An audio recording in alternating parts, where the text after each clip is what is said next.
After jumping out of an airplane 13,000 feet high and falling back down to Earth at 120 miles per hour, my friends started asking me how they can get over their fears, like the fear of quitting their job and pursuing their startup full-time. They want me to say something to make their anxiety disappear, but my answer disappoints most people. Instead of ignoring our fears, we should pay closer attention to them. There's good reason to notice their patterns. We need to feel our relationship to it, see how it works when it does, and why it doesn't when it doesn't. Only then can we start the process of reverse engineering, dissecting, and observing it to better understand how to leverage this emotion to improve our lives. It might just mean you need to look before you leap. Because when you crack it open and look deeper into what's inside them, you'll discover that you don't actually fear the unknown.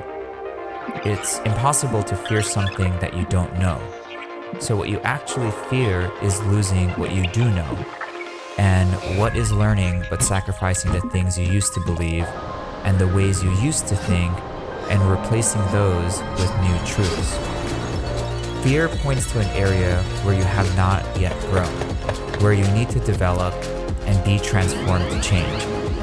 So don't just tell yourself to get over a fear or ignore it. Know that whatever scares you, you need to go do that.